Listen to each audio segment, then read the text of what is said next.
Alright everyone, my name is Sen, welcome back to some more Call of Duty Modern Warfare 2. For today's footage, I'm using just the default sniping class they give you as a custom class, and honestly, it seems pretty good. I wanted to give sniping a try. It seems pretty strong so far, but still a lot to be determined. Now the actual topic of the video, and I can't believe I'm talking about this here, but it's important for the people that don't seem to understand.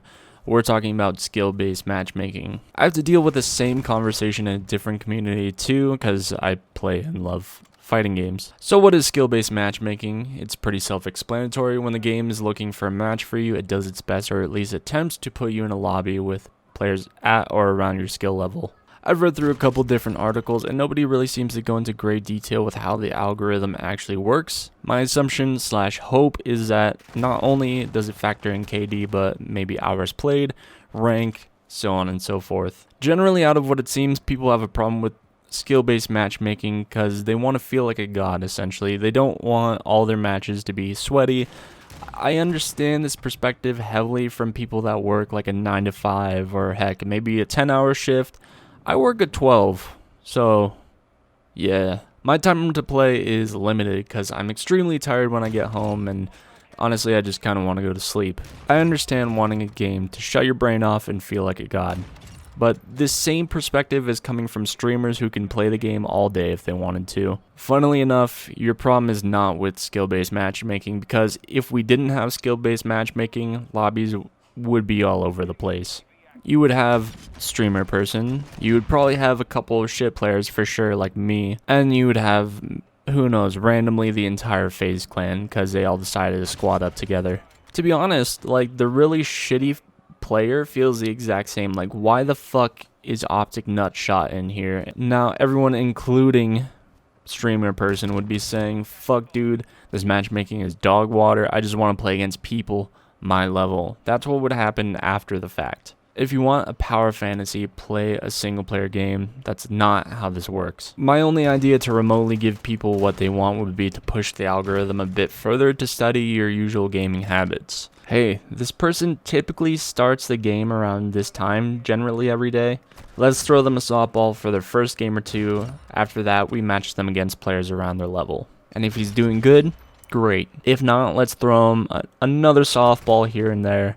With that being said, there are people like myself that don't want that, because a competitive player wants really good players all the time, because they're not going to get better by fucking up noobs. It's not Call of Duty's job to make you feel a power fantasy. It's not their job to make you feel like a god. It's essentially up to you. If you want to feel like a god, get better or play a different game, or do what other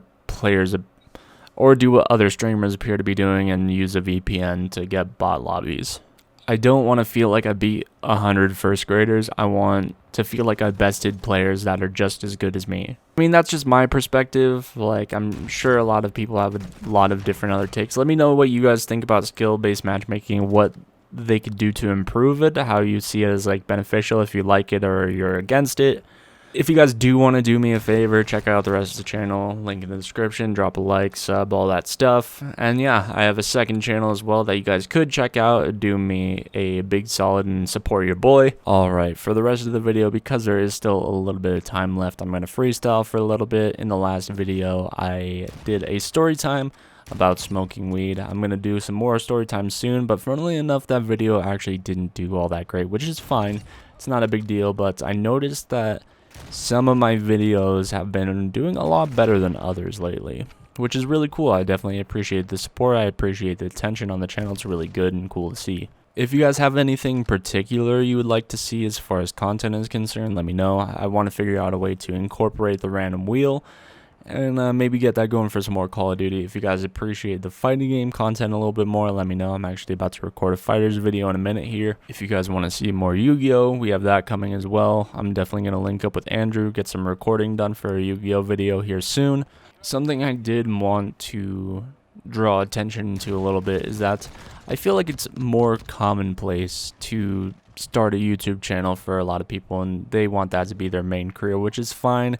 It's totally good. Content creation is a great way to express yourself. I've been wanting to do it as a career for the longest time. But literally the other day, I heard someone say like, "Man, fuck this job. Like, I'm gonna get going on YouTube. I'm gonna get my money up. I'm gonna get my streaming equipment." Like, I've heard that so many times, and like have not seen really anybody follow through with it all that much. I've seen people start streaming and then shortly after they kind of fizzle out and stop recording and stop uploading and stuff, because man, like incorporating that into a 9 to 5 or a full-time job of any capacity, it's rough, man, especially if it's all independent as well. Like, maybe if you can outsource a little bit of work to like a homie or something that's willing to support the cause, that's totally cool.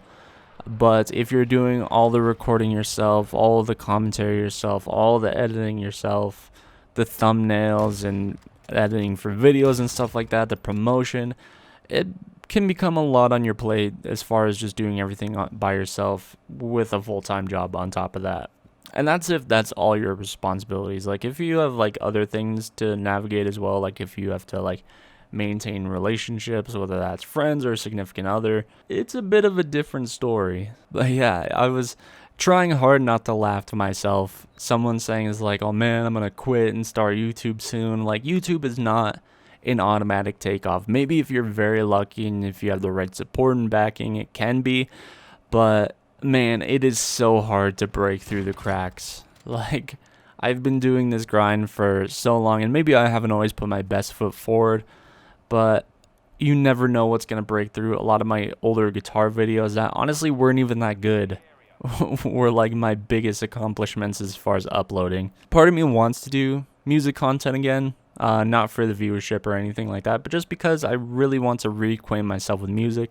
I used to have so much fun messing around and playing with instruments, and I mean, I still do. I still have a good time. I still like messing around with my guitar. I still like singing, even though I'm not very good at it. But yeah, maybe some music content coming soon. I don't really know. I haven't thought it over too much. Like I said, if there's stuff that you all want to see, let me know in the comments below. Remember to share the video, support your boy, drop a like, sub, all that good stuff. It helps so much more than you think, and I'm definitely grateful for the new wave, I guess, of people watching. I don't know how consistent it's going to be. I don't know how big of a fall off it's going to be. I'm not sure if things are going to go back to normal next week, but yeah, the last handful of videos I've been doing pretty good, and I appreciate all of you watching. So thank you for watching, and I'll see you all later. Peace.